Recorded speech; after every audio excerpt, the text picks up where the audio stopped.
Hey guys, this is David Chappelle from David's Garden. Today we're going to be making some salve. It's my own recipe for, well, I call it a hand salve. My gardening hand salve is what I call it, but in reality you could use it for just about any kind of abrasions or sore, tired hands. You could even use it on shaving nicks, if that's the sort of thing that you do. And what we are going to need is this right handy dandy little plant. Okay, here's a good specimen. This is called plantain, and it's been a frontier medicine plant for eons. We're gonna just see. You can tell by its 4 spines, or 4 splines maybe. 3, 4. That one's got 5. Well, anyway, it's pretty distinctive, and those all go into fibers on the end there. It's pretty distinctive, though. You should be able to identify it. And we're just gonna just grab a handful of those. Here's another little one next to it. Had to search a bit this year for it because we don't have the seeds readily seeding themselves anymore. But okay, we're gonna be using a bunch of that. That's plantain. So we're going to need a cup's worth of, well, about a packed cup's worth of that. I'm not going to bore you with hunting it down and harvesting it because it's going to take a bit of time. Okay, and then we're going to need some spearmint. I'm going to teleport up to the front garden because that's where I keep the spearmint. So here we go. Okay, so here we are in the front garden, and this is the plant we're looking for. Oh, I hope I didn't just pop the mic. Now, when you're gathering your spearmint, you don't want to just grab any old plant you come across. If you look, I don't know how well you can see, but the stems are not woody yet. And you want the pliable ones because that's got more oil in it. And we need about a cup's worth of that. A good handful of both of these plants. And don't go all the way to the ground. You mostly just want the tender stuff, so we're going to gather a bunch of that. And so the 2 plants we're going to use in the salve are these: the plantain and spearmint. And the plantain takes care of any nicks and cuts and abrasions, and it does a lot of good stuff. The spearmint it's a cooling, kind of like if you've ever used Icy Hot or something, then the spearmint adds that kind of coolness, and it's good for soothing sore muscles. And plantain, I don't know if you guys can see that scar. Kind of a moon-shaped scar. Let me see. Probably not. Okay, now you should be able to see it. That thing, that's right close to the center of the screen. When I got that wound, it stripped off. I jabbed my hand down on a pipe, and a lot of cars going by.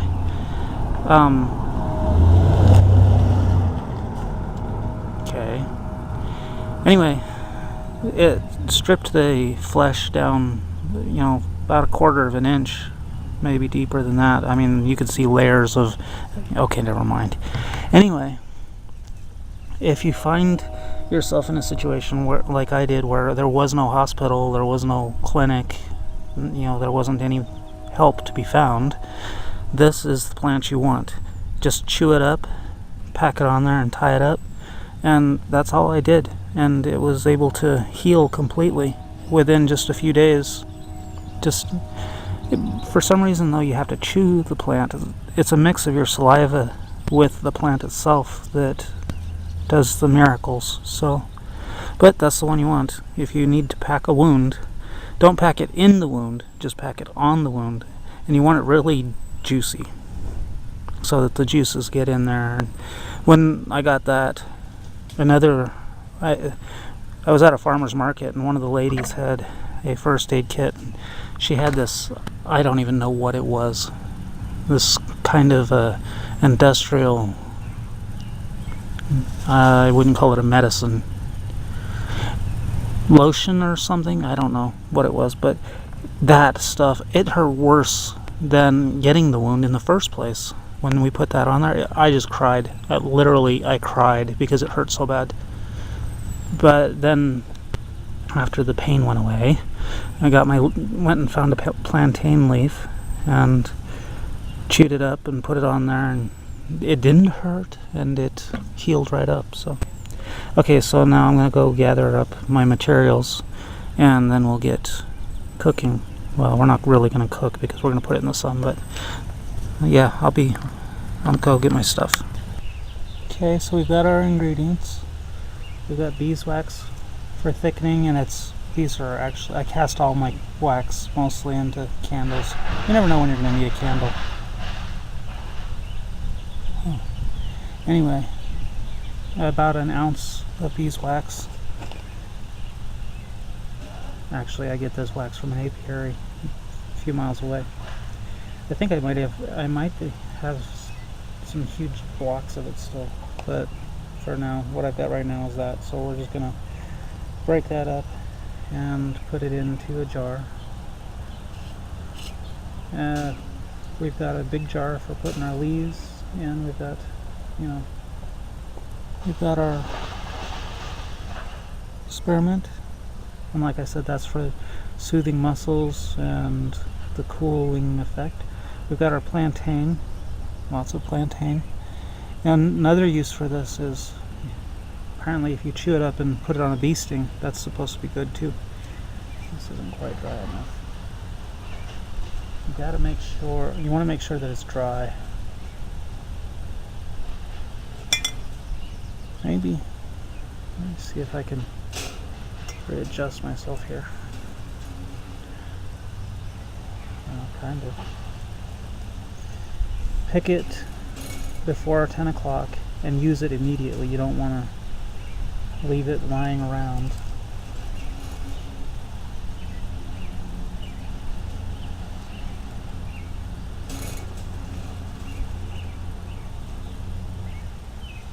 And so that goes into the jar.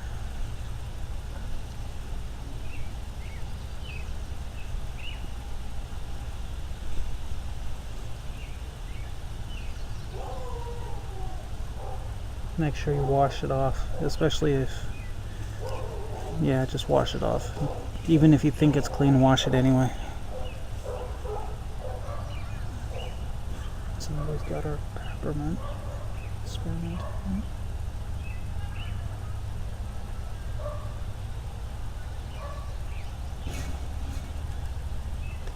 Thought I brought a chopstick with me to tap that down, but I guess not, so we'll just use a candle. You need to make sure that it's about a cup. Yeah, it's there. Close enough. None of this is actually, I've seen frontier ladies who just, gathered everything up and it seems like they just threw stuff in. But there actually was some kind of method to their madness. They just had done it enough that they knew about how much plant matter they needed. And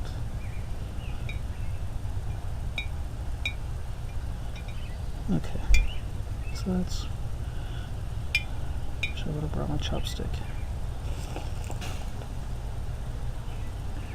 Okay, so now we want to use, you can use just about any kind of oil for this. We're going to use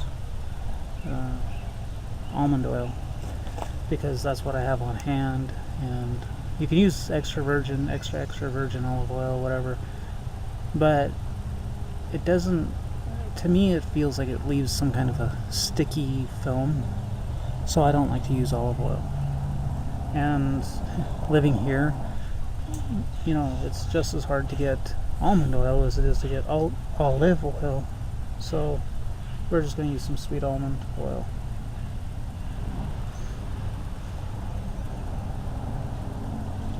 Just dump it in there.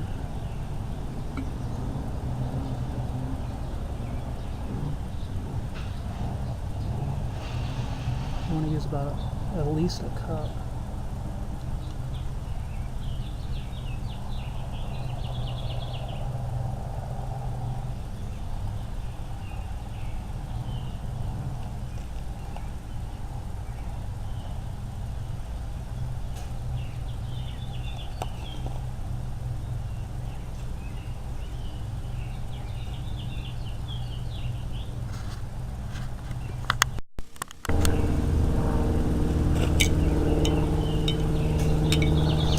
So using something like that, get it all packed in.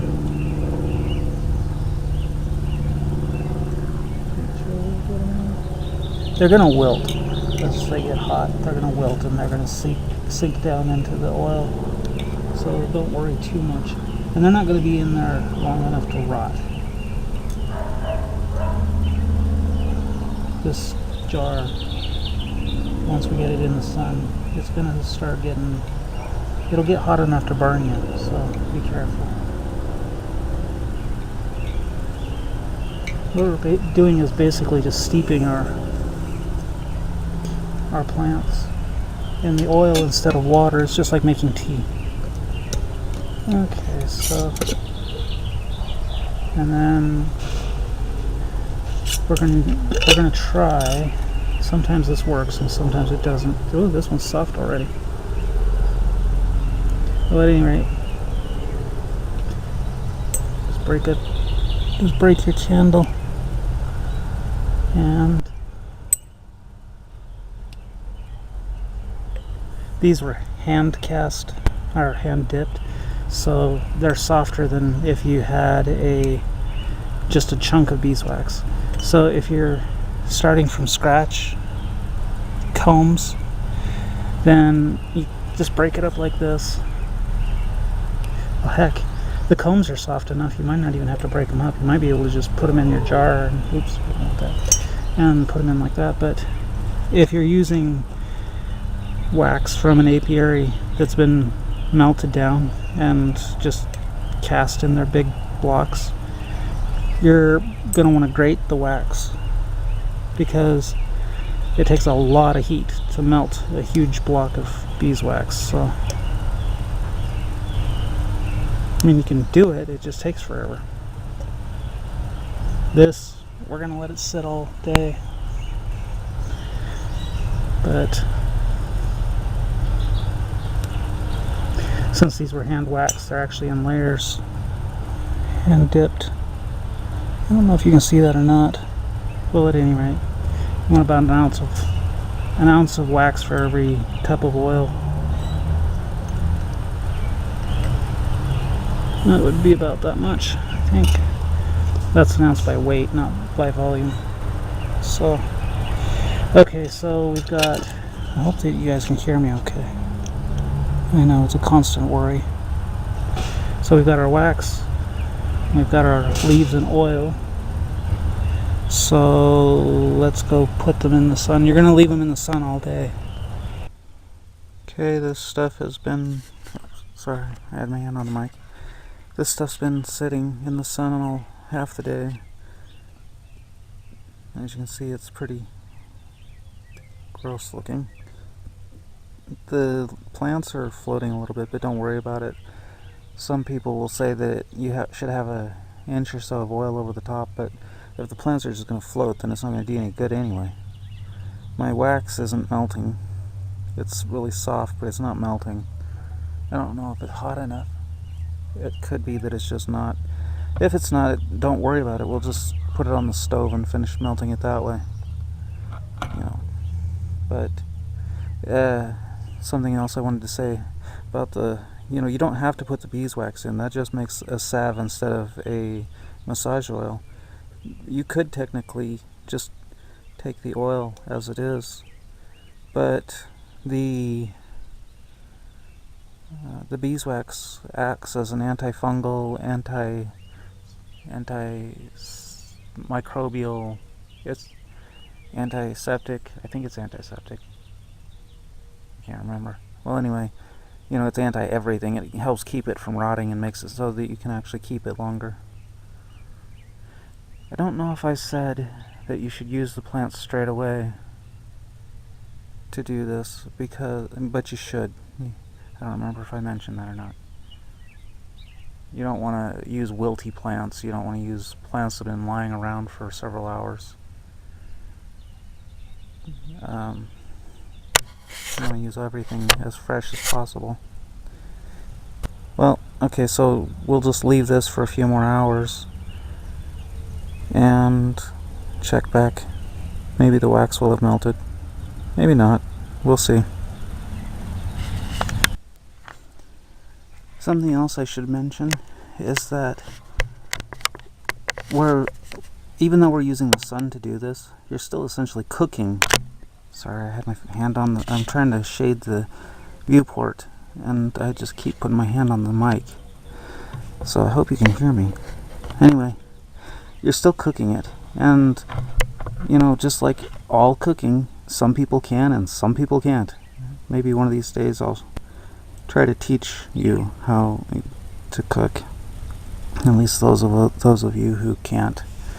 But you're still essentially cooking it, and the results depend on how good you are as a cook, whether you like it or not. Most people can follow a recipe, but that doesn't mean they can cook. Cooking is an instinct, it's an art, and a science. And this is no different. Basically we're steeping these, but if you don't know why you're doing what you're doing, then you're not going to come up with as good a results as someone who does know what they're doing, who knows why they're doing what they're doing. That's why I'm, trying to explain it as best I can. The problem is that when you know how to do something, you forget to mention things because you do them automatically. And other people, either they're not observant enough or they just aren't in the loop, so to speak, so they don't know why you're doing what you're doing. And a lot of people, they come up with these bizarre reasons that don't make any sense, can't hold water. Like putting olives in spaghetti. Why are the olives in the spaghetti? Do they add color? Do they add flavor? Do they add something that is known only to the person who added them? Probably somebody was just being creative and actually could be causing a lot of damage, because what happens if you add an olive to spaghetti? You're adding salt, you're adding an unpleasant flavor, you're adding a bitter as in a substance, not a flavor. So don't add olives to spaghetti. Yeah, well, it sounds pretty obvious, but to some people who don't know how to cook, they would do that. They could do that. Nothing's stopping them. Well, this is the same thing. Why are we adding what we're adding? We're adding plantain and spearmint. We're using almond oil instead of olive oil. I've listed some of the reasons, but not all of them. It's actually makes me think that, back when they had witches and, when they were burning people as witches and stuff in Salem and whatnot, there's a reason that those people were successful at what they did, and since the commoner couldn't understand what they were doing, they were witches, or wizards, or warlocks, or whatever you want to call them. And they were evil, because the commoner didn't understand what was going on. It's the exact same thing now. I can't explain everything that goes into making a salve. I can just make a salve that works and try the best I can to get the information across to everyone else. Some of you are going to make salves that work great. Some of you are going to make salves that don't work at all. And it could be because you can't cook. It's because you can't follow instructions. It's because you can't. You're not observant enough to be able to know what's correct and what's not. You might have false intelligence. Your IQ might be like a commoner's and be about 4. You know, there's a lot of reasons, and you know, it would be impossible for me to point at those reasons and say, yeah, this is the reason why it failed. All you can do is try again. You know, try to improve. So I think I better stop babbling now, and I'm getting sunburned. I'm going to need my salve before it's even done. Okay, I'll come back after a little while and check on this. Okay, we're just gonna, this is our wax that we had for, you know, beeswax pieces for the hand salve. It's not hot enough today, so we're just gonna put it on a heat source. And the reason we put it in a glass jar to begin with is because we need to double boil it. That means we have to put it in a container in a pan of water. And so I've got my water here. It's enough to keep the jar from floating, basically. I'd say it's probably about 1 inch deep. And rather than do it on the stove inside, I'm going to do it there. Now, this is just a cheap aluminum pan. They claim it's steel, but I'm not sure. I don't care. It's a cheap piece of crap, and we're going to avoid its warranty. So just put it on there like that. Make sure that your handle is way off so that so you don't melt it. Normally I would say don't do this, but I don't have another pan that will work. So we're just gonna do it and mind our, just be careful. But there's our wax and there's our water. It shouldn't take an overly long time to melt. You notice that we've got it off to the side of the coals. That's the center is our main heat source. It's cooler on the sides. So we're just gonna leave it like that for now. And I'll come over here to we've got to strain our raw material, our oil, as it were. Now, what you want to do, just take a paper towel and put it like that.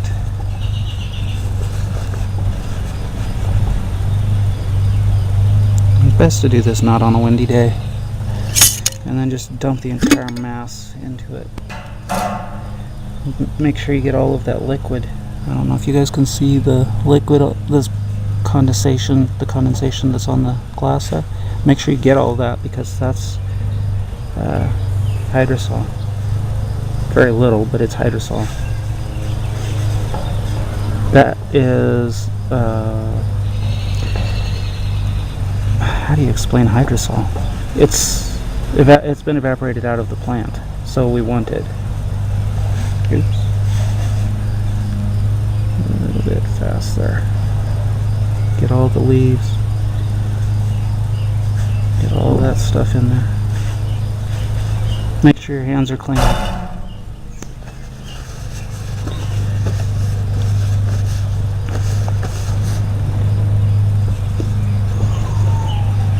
Okay, and then just lift it up. Can you still see? Yeah, okay. You can see that our oil's already taken on some color. Just bunch it up like that. And we're just going to squeeze it. We just want the oil. It smells plantainy. You could wear rubber gloves for this part if you wanted to, but I don't think it's really all that necessary. Anyway, squeeze it from the top down.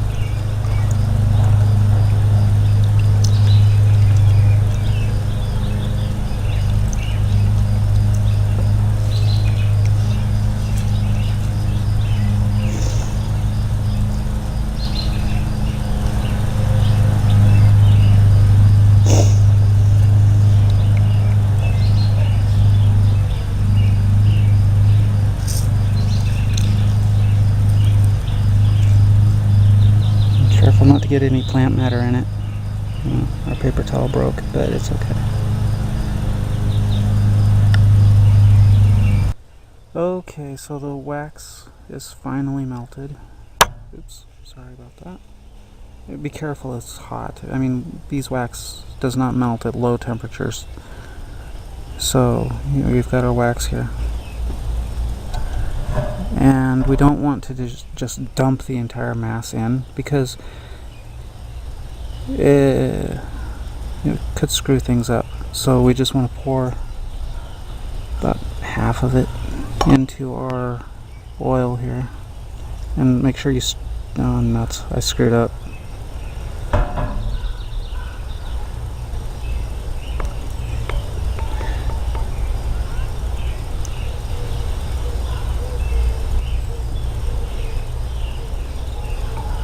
If you do that, it is salvageable. You're gonna have to do some fast... I forgot. Sometimes it helps if you temper your oil. Sometimes.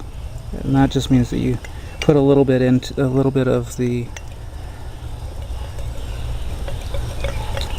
oil into your wax.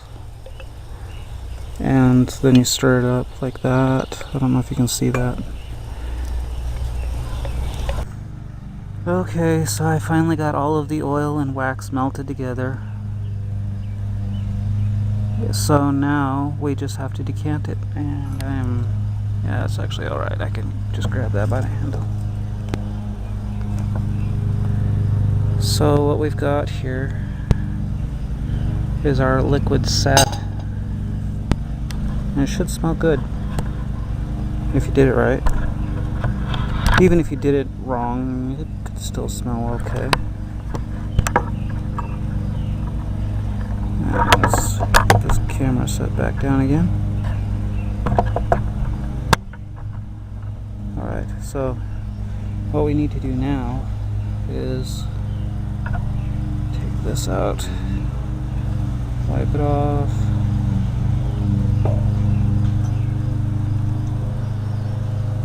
Okay, so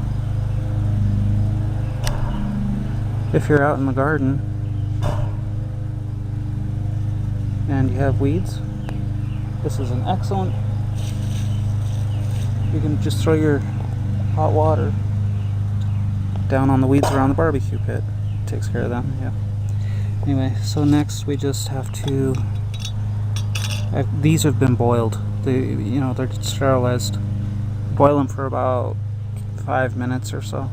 And if you have hard water, make sure that you wipe them out with a paper towel to keep the minerals from depositing on the glass. Unfortunately, I don't have a glove, so how am I going to do this? I guess I'm just going to have to wing it. So just pour up to that lip right there.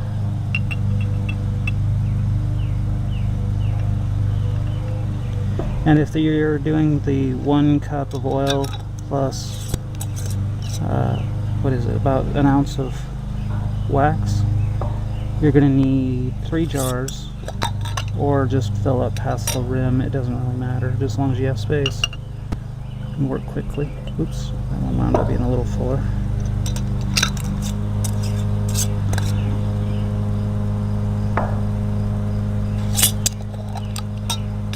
These are 4-ounce jars, by the way, just 4-ounce canning jars. And it looks, how'd that happen? Well, anyway, that's that. If you don't want to wait, or if you want to test your thickness, what you could do is you could just take a saucer and just pour it out. Any little dribbles you have. Just cool it to, blow it on it to cool it.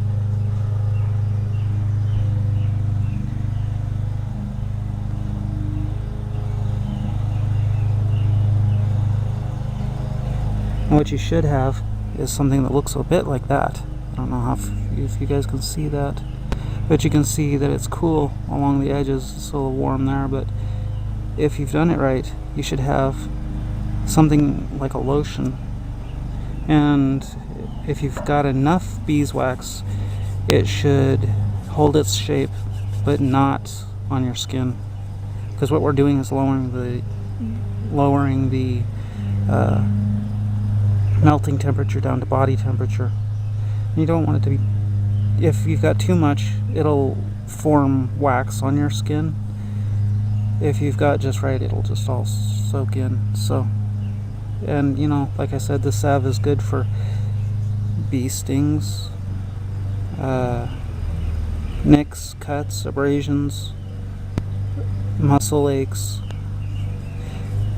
Haven't tried it as a hair tonic, but you could if you wanted to, I suppose. But I think that for the hand salve, as far as hand salve goes, this is, I think, a done show. Just put them in a cool place and let them cool. And you don't have to do anything special as far as sealing them or anything, because the beeswax preserves them. So, okay, so as far as hand salve goes, I'm gonna sign off for now. Till next time.